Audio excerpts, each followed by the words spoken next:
بسم اللہ الرحمن الرحیم۔ کتاب سٹوریز چینل پر ہم آپ کو خوش آمدید کہتے ہیں۔ میں نے کبھی سوچا بھی نہیں تھا کہ میرا سچ اس طرح کھل کر سامنے آ جائے گا۔ مجھے لگا تھا کہ جو بات میرے کمرے کی چار دیواری میں ہے وہ ہمیشہ چار دیواری میں ہی قید رہے گی۔ میرا شوہر جو صبح سے شام تک اپنے کاموں میں مصروف رہتا تھا، اسے کبھی اس بات کی بھنک نہیں لگے گی، لیکن سچ کبھی چھپتا نہیں ہے، اور یہ بات مجھے اب سمجھ آئی جب میری ساری حقیقت کھل کر دنیا کے سامنے آ گئی۔ شاید میں اب بھی اپنے جھوٹ کے لبادے کو برقرار رکھتی، لیکن میرے موبائل فون کے ریکارڈز نے ہر بات کھول کر رکھ دی، اور وہ سارا سچ بھی اس دنیا کے سامنے آ گیا، جس کے بعد شاید میں ساری زندگی سر اٹھانے کے قابل نہیں رہوں گی۔ میری غلطی میرے لیے ناسور بن گئی، اور اب یہ ناسور ساری زندگی میرے ساتھ رہے گا۔ میرا گناہ اتنا بڑا نہیں تھا جتنی بڑی مجھے سزا مل رہی ہے، اور اس کا فیصلہ میں آپ لوگوں پر چھوڑتی ہوں کہ کیا جو کچھ ہو رہا ہے وہ ٹھیک ہے یا غلط۔ میری کہانی کو آخر تک سن کر یہ فیصلہ کیجئے گا کہ غلطی میری ہے، میرے شوہر کی ہے، یا پھر اس ڈیلیوری بوائے کی، جس کی وجہ سے میں آج دنیا کے سامنے کٹہرے میں کھڑی ہوں اور میڈیا ٹرائل کا بدترین سامنا کر رہی ہوں۔ جیسے ہی میرے کمرے کا دروازہ بجا، میرے رونگٹے کھڑے ہو گئے۔ کچھ دیر پہلے ہی میری بیٹی اوپر آئی تھی، اور میں نے اسے اشارے سے واپس نیچے جانے کا کہا تھا۔ مجھے نہیں معلوم تھا کہ نیچے جا کر وہ کوئی بات اپنے دادا کو بتا دے گی، لیکن اب جس طرح دروازہ بج رہا تھا مجھے لگ رہا تھا کہ کوئی گڑبڑ ہو گئی ہے۔ میں بستر سے اٹھ کر بیٹھی اور اپنے ساتھ موجود ڈیلیوری بوائے رئیس سے کہا کہ کہیں بھی چھپ جاؤ، میں کچھ کرتی ہوں، موقع دیکھ کر تمہیں بھگا دوں گی۔ بہت مجبوری میں میں اسے اپنے کمرے تک لائی تھی، لیکن مجھے کیا معلوم تھا کہ ایسی مصیبت آ جائے گی۔ اسے بھی امید نہیں تھی کہ اس طرح کوئی بھری دوپہر کو ہمیں پکڑ لے گا۔ آج سے پہلے تو کبھی ایسا نہیں ہوا تھا۔ وہ پہلے بھی اسی طرح مجھے ملنے کے لیے آتا رہا تھا، مگر کبھی نہیں پکڑا گیا تھا۔ اسی لیے وہ گھبرا گیا اور تیزی سے اٹھ کر اس نے اپنا حلیہ درست کیا اور باورچی خانے کی طرف نکل گیا۔ میں نے جلدی سے دوپٹہ لیا اور دروازہ کھول دیا۔ سامنے میرے سسر کھڑے تھے اور ویڈیو کال پر میرا شوہر تھا۔ یہ دیکھ کر میرے رونگٹے کھڑے ہو گئے تھے۔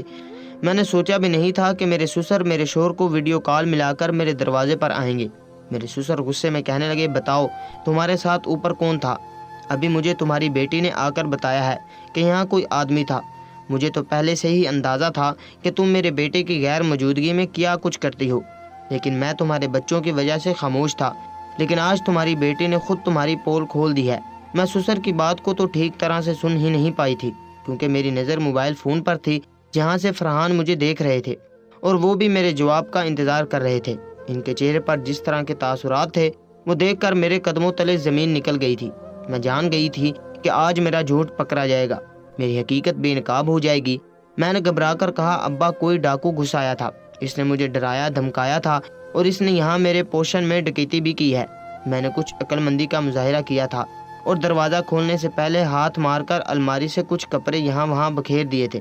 ابا نے یہاں وہاں دیکھا لیکن کچھ نہ ملا، اور پھر میں نے بھی ابا کے پیچھے پیچھے گھبرا کر گھر دیکھنا شروع کیا تو مجھے اندازہ ہوا کہ وہ ڈیلیوری بوائے جو مجھ سے ملنے کے لیے آیا تھا وہ اوپری منزل سے کود کر نیچے چلا گیا تھا، لیکن جاتے جاتے وہ ٹیبل پر رکھا میرا سونے کا سیٹ اور 5 لاکھ روپے بھی اٹھا کر لے گیا تھا۔ اس نے موقع سے صحیح فائدہ اٹھایا تھا، لیکن یہ دیکھ کر میری سانس میں سانس آئی تھی کہ میں رنگے ہاتھوں پکڑی جانے سے بچ گئی تھی۔ اگر رئیس میرے سسر کے ہاتھ لگ جاتا تو میں کسی کو منہ دکھانے کے لائق نہ رہتی، لیکن مجھے کیا معلوم تھا کہ جرم کبھی چھپتا نہیں۔ اپنے شوہر اور سسرال والوں کی نظروں سے چھپ کر جو کچھ میں کر رہی تھی وہ جرم ہی تو تھا۔ میں نے پریشانی میں جو منہ میں آیا وہی اپنے سسر کو بتانے لگی۔ اتنے میں میرے شوہر فرحان بھی گھر آ گئے۔ انہوں نے آتے ہی مجھ سے سوال جواب شروع کر دیے۔ ان کو دیکھ کر تو میری جان ہی نکل گئی تھی۔ یہ وقت ان کے گھر آنے کا نہیں تھا۔ یقیناً جو کچھ انہوں نے موبائل فون پر دیکھا تھا وہی دیکھ کر وہ گھر آئے تھے۔ آتے ہی کہنے لگے، کون آیا تھا، کیسے آیا تھا، کیا لے کر گیا ہے؟ میں نے روتے ہوئے بتایا کہ میں دروازے پر گئی تھی، کوئی ڈکیت تھا، وہ مجھے بلیڈ لگا کر میرے پوشن تک لے آیا، اور اس نے سارا سامان چیک کرنے کے بعد 5 لاکھ روپے اور میرے سونے کا سیٹ اٹھا لیا۔ میرے شوہر نے غصے سے میری طرف دیکھا اور پوچھا کہ بس اتنی ہی بات تھی؟ میں رونے لگی اور روتے ہوئے کہا، نہیں، اس نے میرے ساتھ بہت گندی حرکتیں بھی کی ہیں، اس نے میرے جسم پر کئی جگہ ہاتھ بھی لگایا ہے۔ میں شور مچانا چاہ رہی تھی لیکن اس نے بلیڈ میری گردن سے لگا دیا تھا، اس لیے میں خاموش ہونے پر مجبور ہو گئی تھی۔ میں نے ہی تو بچی سے کہا تھا جا کر دادا کو بلا کر لاؤ، لیکن جب تک ابا اوپر آتے وہ پیسہ اور زیور لے کر فرار ہو گیا۔ میں نے خود انہیں بتا دیا کہ وہ اوپری منزل سے کود کر گیا ہے۔ مجھے لگا تھا یہ بات سن کر میرا شوہر مطمئن ہو جائے گا، لیکن ایسا کچھ نہ ہوا۔ میرا شوہر غصے سے کمرے کی تلاشی لینے لگا اور پھر وہ غصے میں کہنے لگا، اپنا سامان باندھو اور اپنی ماں کے گھر چلی جاؤ۔ یہ سن کر میری جان نکل گئی۔ میں نے روتے ہوئے کہا، فرحان آپ میرے ساتھ ایسا کیسے کر سکتے ہیں؟ میری کیا غلطی ہے؟ ڈاکو تو اپنی مرضی سے آتے ہیں۔ فرحان نے عجیب سی نظروں سے دیکھا جیسے انہیں مجھ پر شک ہو۔ میں نے روتے ہوئے فرحان کو یقین دلانے کی کوشش کی کہ میری کوئی غلطی نہیں ہے، میں تو خود ڈر گئی ہوں۔ لیکن اس سے پہلے کہ فرحان میری بات پر یقین کرتے، ان کے ہاتھ ایک موبائل فون لگ گیا جو کہ میرا نہیں تھا۔ شاید وہ ڈیلیوری بوائے جاتے جاتے اپنا فون گرا گیا تھا۔ یہ دیکھ کر میری جان نکل گئی تھی کہ میرے شوہر نے فون اٹھا لیا تھا اور اس پر کوئی لاک بھی نہیں لگا ہوا تھا۔ کاش کہ صحیح وقت پر میں ہی وہ فون دیکھ لیتی تو میری جان بخشی ہو جاتی، لیکن اتنا موقع ہی کہاں ملا تھا۔ میرے سسر بالکل غلط وقت پر اوپر چلے آئے تھے۔ اب تو وہ فون فرحان کے ہاتھ لگ چکا تھا۔ انہوں نے جیسے ہی فون کھولا تو ان کی آنکھوں میں خون اتر آیا۔ اپنے ابا اور باقی گھر والوں کا لحاظ کرتے انہوں نے صرف مجھ سے یہی کہا کہ ابھی اور اسی وقت اپنے گھر چلی جاؤ۔ جو کچھ انہوں نے فون میں دیکھا تھا اسے بیان کرنے سے باز رہے۔ میں ان کی بیوی تھی، ان کے بچوں کی ماں بھی تھی، اسی لیے انہوں نے میرا پردہ رکھنا مناسب سمجھا۔ انہوں نے فون کر کے میری ماں کو بلایا اور مجھے میری ماں کے ساتھ میرے میکے بھیج دیا۔ میں بھی عزت بچانے کا سوچ کر اپنی ماں کے ساتھ چل پڑی کہ جب معاملہ ٹھنڈا ہو جائے گا تب فرحان سے بات کروں گی۔ وہ میرے 3 بچوں کے باپ تھے اور مجھے یقین تھا کہ بچوں کی خاطر وہ میری بات ضرور سنیں گے۔ میرے سسر اور باقی سسرال والوں نے بھی بہت سے سوالات کیے تھے۔ مجھے سمجھ نہیں آ رہا تھا کہ کس سے کیا کہوں، کیا بتاؤں، کیا چھپاؤں۔ غلطی تو میری تھی، لیکن یہ نہیں معلوم تھا کہ یہ غلطی جرم بن جائے گی۔ مجھے کیا معلوم تھا کہ میری ایک ملاقات میرے لیے کتنا بڑا عذاب ہوگی۔ میں تو بس یہی سوچ کر ملی تھی کہ یہ آخری دفعہ ہے۔ پھر تو رئیس کی شادی تھی، وہ خود یہاں کا چکر نہ لگاتا۔ میں اپنے میکے آ گئی تھی۔ یہاں بھی ہر کوئی مجھ سے سوال کر رہا تھا۔ میرے پاس کسی کے سوالوں کا جواب نہیں تھا۔ میں کمرہ بند کر کے بیٹھ گئی۔ دل بہت بری طرح دھڑک رہا تھا۔ یہ سب کیا ہو گیا تھا؟ شروع سے ہی بہت خوب اعتماد تھی اور اسی خود اعتمادی نے مجھے ڈبو دیا تھا۔ اگلے ہی دن میرا شوہر خود میرے پاس آیا اور کہنے لگا، بتاؤ میری محبت میں کون سی کمی رہ گئی تھی جو تم اس ڈیلیوری بوائے کے ساتھ افیئر چلا کر بیٹھی ہو؟ کس بات نے تمہیں مجبور کیا تھا جو تم اس کے ساتھ رابطے میں تھی؟ میں نے تمہاری ساری چیٹس دیکھ لی ہیں اور میں جان گیا ہوں کہ تم دونوں ایک دوسرے سے رابطے میں تھے۔ میں صاف مکر گئی اور میں نے کہہ دیا کہ میرا کوئی افیئر نہیں ہے۔ اس نے مجھے بہانے سے دروازے پر بلایا تھا، یہ کہہ کر کہ میرا پارسل آیا ہے۔ میں نے 2-3 پارسل آرڈر کر رکھے تھے۔ مجھے لگا سچ میں ہی ڈیلیوری بوائے ہوگا، لیکن جب میں دروازے پر پہنچی تو اس نے میری کمر پر بلٹ رکھ دیا اور کہنے لگا، مجھے اندر لے کر چلو۔ میں نے روتے ہوئے اپنے شوہر سے کہا، اس کے ساتھ 2 آدمی اور بھی تھے، ان کے پاس اسلحہ بھی تھا، اس لیے میں خوف زدہ ہو گئی۔ مجھے نہیں معلوم وہ کون ہے، میں اسے جانتی تک نہیں۔ اس نے تو مجھے ڈرا دھمکا کر ڈکیتی کی ہے۔ میری بات سن کر فرحان غصے سے کہنے لگے، اچھا تم اسے جانتی نہیں ہو، لیکن اس کے فون میں تمہاری تصاویر موجود ہیں۔ بتاؤ اور کیا کچھ ہے اس کے پاس ایسا جو تم اسے ہمارے بیڈ روم تک لے آئی؟ فرحان کی بات سن کر میری زبان پر تالا لگ گیا تھا۔ میں سر جھکا کر بیٹھی رہی کیونکہ بولنے کے لیے کچھ نہیں تھا۔ میرے شوہر کو حقیقت کا اندازہ ہو چکا تھا۔ فرحان مجھے چھوڑ کر واپس چلے گئے اور کہنے لگے کہ کچھ دن تک تم یہی رہو، پہلے میں سارے معاملے کو دیکھ لوں پھر تمہارا فیصلہ کروں گا۔ مجھے سمجھ نہیں آ رہا تھا کہ کیا کروں، کس طرح اس معاملے کو ختم کروں۔ میرا فون بھی فرحان کے پاس تھا اور ڈیلیوری بوائے رئیس کا بھی۔ رئیس کے ساتھ یہ آخری ملاقاتیں میرے گلے میں ڈھول بن گئی تھی۔ کچھ دنوں بعد اس کی شادی تھی اور اس کے بعد وہ کبھی دوبارہ مجھ سے ملنے نہیں آنے والا تھا، لیکن مجھے کیا معلوم تھا کہ یہ سب کچھ ہو جائے گا۔ میرے اور رئیس کے تعلق کو 6 مہینے ہونے والے تھے اور ان 6 مہینوں میں ایسا کچھ بھی نہیں ہوا تھا کہ جس کی وجہ سے مجھے یہ ڈر ہوتا کہ یہ بات فرحان کو پتہ چل جائے گی۔ اب بات کھلی تھی تو ایسے کھلی تھی کہ کچھ بھی ڈھکا چھپا نہیں رہا تھا۔ مجھے تو یہ خوف ستا رہا تھا کہ کہیں میرے شوہر فرحان کو ہر بات ہی پتہ نہ چل جائے۔ اب تک میں ایسا بہت کچھ کر چکی تھی جو اگر فرحان کے سامنے آ جاتا تو شاید وہ میری جان لے لیتے۔ اپنی بہت سی تصاویر اور ویڈیوز میں نے اپنی مرضی سے رئیس کو بھیجی تھی اور شاید وہ سب اس کے فون میں محفوظ تھی۔ پریشانی نے مجھے ہر طرف سے گھیر لیا تھا۔ میں اس وقت کو کوس رہی تھی جب میں رئیس سے پہلی دفعہ ملی تھی۔ دراصل مجھے آن لائن شاپنگ کا بڑا شوق تھا، خاص کر جب سے لاک ڈاؤن ہوا تھا۔ اس کے بعد سے تو مجھے آن لائن شاپنگ کی لت لگ گئی تھی۔ شروع میں تو مجھے اپنے شوہر کو بتانا پڑتا تھا کہ میں نے فلاں چیز منگوائی ہے، کب آرڈر دیا ہے، کیا آرڈر دیا ہے، لیکن پھر وقت کے ساتھ ساتھ میں اتنی پر اعتماد ہو گئی کہ شوہر کو بتائے بغیر بھی چیزیں آرڈر کر لیا کرتی۔ مجھے اپنے اوپر پیسہ خرچ کرنے کا بہت شوق تھا۔ نئے سے نئے کپڑے، جیولری میں کچھ نہ کچھ منگواتی رہتی اور پھر جب بجٹ آؤٹ ہونے لگا تو میرے شوہر غصہ کرنے لگے کہ تم کیا ہر وقت چیزیں آرڈر کر دیتی ہو۔ پہلے وہ مجھے اتنے ہی پیسے دیا کرتے تھے جتنے میں مانگا کرتی تھی، لیکن پھر انہوں نے میری پاکٹ منی فکس کر دی۔ وہ کہنے لگے اب اس سے زیادہ میں تمہیں پیسے نہیں دے سکتا۔ ہم جوائنٹ فیملی میں رہتے تھے، گھر کے اور بھی مسئلے مسائل تھے، بلوں وغیرہ کو بھی دیکھنا پڑتا تھا، اس لیے میرے شوہر نے میری فضول خرچی کو دیکھتے ہوئے یہ فیصلہ کیا تھا۔ لیکن پاکٹ منی محدود ہونے سے بھی میری خواہشات ادھوری رہنے لگی تھی، اور اسی وجہ سے میں نے آرڈر بھی کم کرنے شروع کر دیے تھے۔ اور پھر ایک دن جب میرا پارسل آیا تو پارسل آنے سے پہلے ڈیلیوری بوائے کا ہمیشہ کی طرح سے فون آیا۔ وہ لڑکا اکثر ہی مجھے فون کرتا تھا کیونکہ وہ ہمارے ایریا کا ہی ڈیلیوری بوائے تھا، اور اس کے ذریعے ہی میرے گھر پارسل آیا کرتے تھے۔ وہ فون پر مجھے کہنے لگا میڈم 2000 روپے لے کر دروازے پر آ جائیں۔ میں اس کی آواز اچھی طرح پہچانتی تھی۔ میں نے جلدی سے دوپٹہ اوڑھا، 2000 روپے لیے اور سیڑھیاں اتر کر بیرونی دروازے تک پہنچ گئی۔ ہمارے گھر میں سب کے پورشن الگ الگ تھے اور بیرونی دروازہ ایک ہی تھا۔ میں کوشش کرتی تھی کہ میرے آنے والے پارسل کے بارے میں زیادہ لوگوں کو علم نہ ہو۔ جوائنٹ فیملی میں تو چھوٹی چھوٹی بات کا بڑا ایشو بنایا جاتا ہے، اور پھر سب کو یہ معلوم تھا کہ میں کس قدر پارسل منگواتی ہوں۔ سسر بھی اس بات کو لے کر کبھی غصہ کر جایا کرتے تھے، اس لیے میں بیل بجنے سے پہلے ہی دروازے پر پہنچ جاتی۔ دوپہر کے کوئی 3 بج رہے تھے، میں نے دروازہ کھولا تو سامنے ڈیلیوری بوائے کھڑا تھا۔ اس کی اور میری کافی اچھی سلام دعا ہو چکی تھی۔ اس نے میرا پارسل مجھے دیا اور پیسے لے کر کہنے لگا میڈم آج کل آپ کے پارسل بہت کم آتے ہیں، خیریت تو ہے؟ کیا اب آپ شاپنگ نہیں کرتی؟ اس کا اندازہ کافی دوستانہ سا تھا، اسی لیے میں بھی ہنس دی اور کہنے لگی نہیں بھائی، اب میرے شوہر بہت غصہ کرتے ہیں، اس لیے میں زیادہ خریداری نہیں کرتی۔ میری بات سن کر وہ مسکرا دیا۔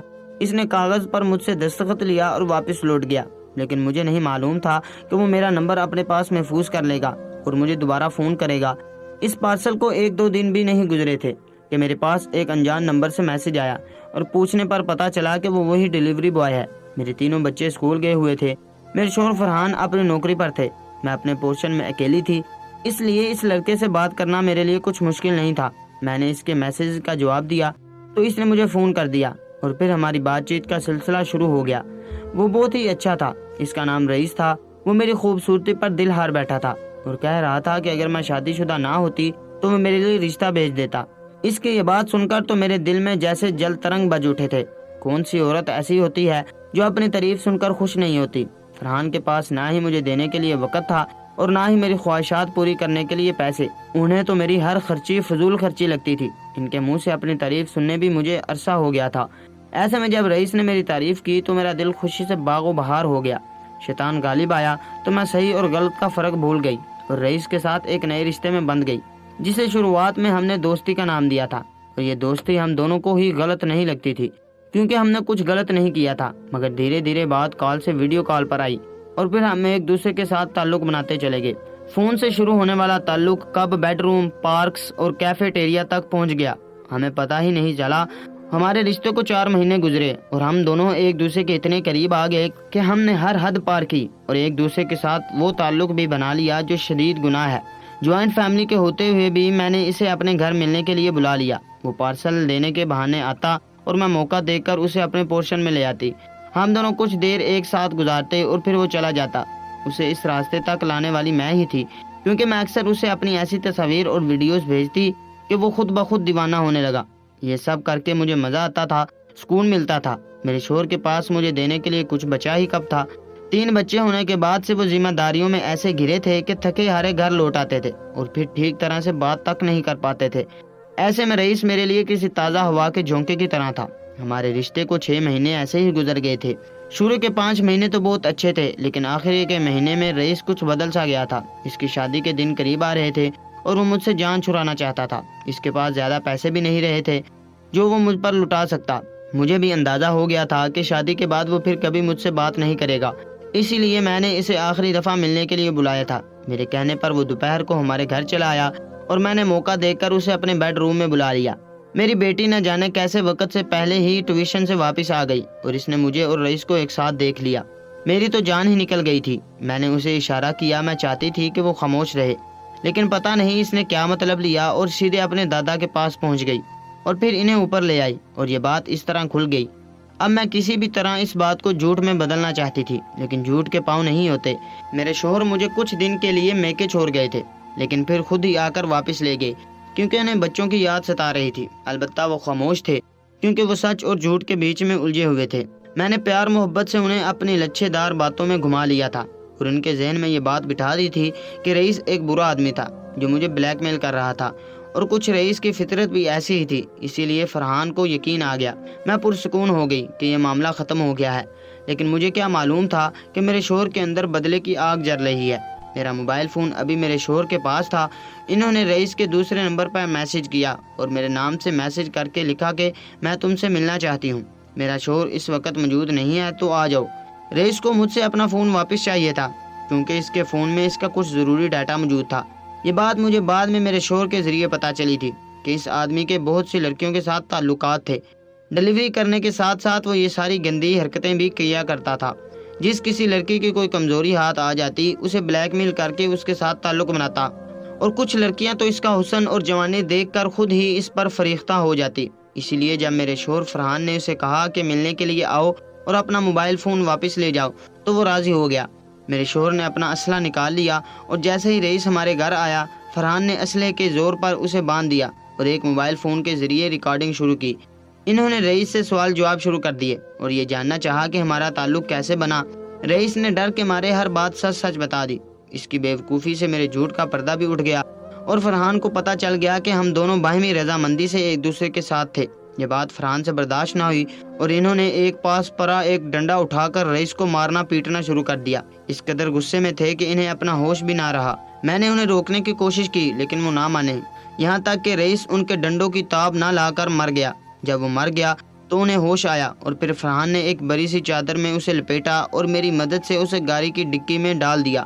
ہم دونوں میاں بیوی پریشان تھے کہ لاش کو کیسے ٹھکانے لگایا جائے۔ فرحان کہنے لگے ہم اسے کسی ندی میں بہا دیتے ہیں۔